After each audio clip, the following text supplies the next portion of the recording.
Everyone loves to hate cheap amps. It's almost a sport nowadays. You go online and someone asks for a beginner amp, and within 5 seconds there's that one guy going, just save up and buy something proper. And sure, Kalbo, that sounds great, but what if you don't want to save up or can? What if you just want something cheap that actually works? Welcome to Bang for the Buck. This is the series where we look at guitar gear that used to be decent or at least acceptable and is nowadays so cheap that ignoring it feels almost irresponsible. And today we're talking about a very special category.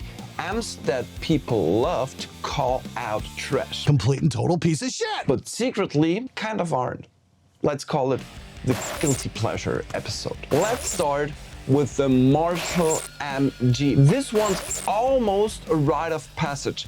It's the one you want, what you really want, and at some point own one or made fun of someone who did, because on paper this should be great, right? 4 channels where you can store the sounds separately. 8-inch speaker, 3-band tone control, digital effect, headphone connections, line-ins and all that kind of stuff emulated out. I mean, it says Marshall on the front, and then you plug it in and reality happens. If you crank up the gain and expect instant rock star tone or this Marshall tone, what you usually get is something, let's call it enthusiastic. But here's the part that no one tells you.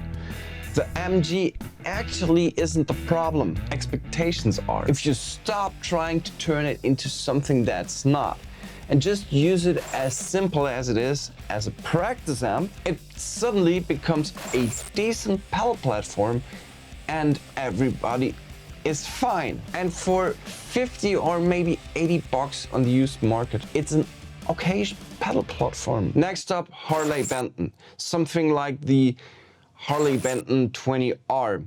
Now this one doesn't even try to impress you. And honestly, that's exactly why it works.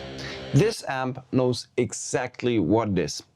It's cheap, it's simple, it's not here to change your life. You get 20 watts and a basic EQ, a bit of reverb, a headphone out, and that's it.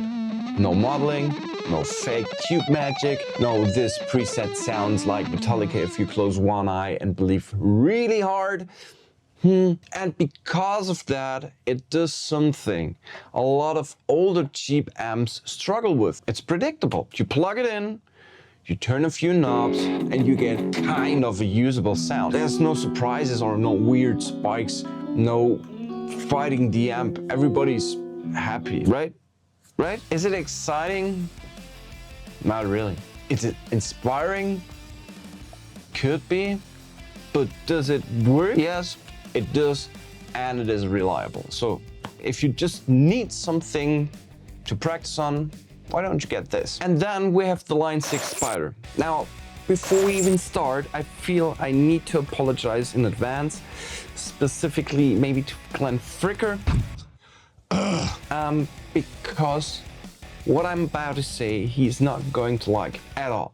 I'm pretty sure if Glenn hears the words Line 6 Spider, somewhere a red warning light turns on and a 20-minute rant starts loading automatically. That can't be good at all.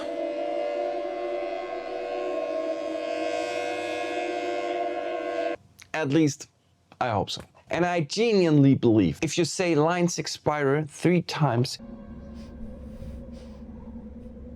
Line 6 Spider.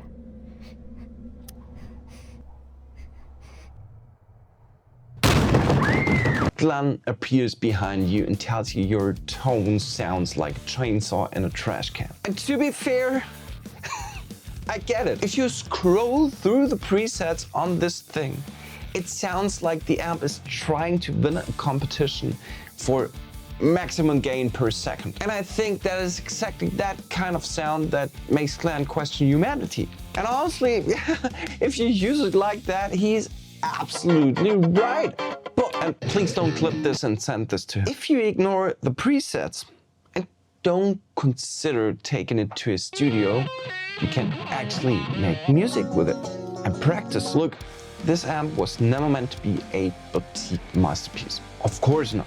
And everyone who brings an amp like this to a studio or tries to record a legit production with it should be slapped in the face with a fist. But for beginners to test, to try out, to train, you work your ass off on before you start thinking about your tone. Did I just hear a gland whining that tone's a knob and not a skill? Before you start thinking about your tone, this is an amp for getting better every day for at least 2 to 3 hours if you want to be a serious player. And for that purpose, it actually does its job. So don't be scared if you don't have lots of money and want a bunch of sounds directly delivered.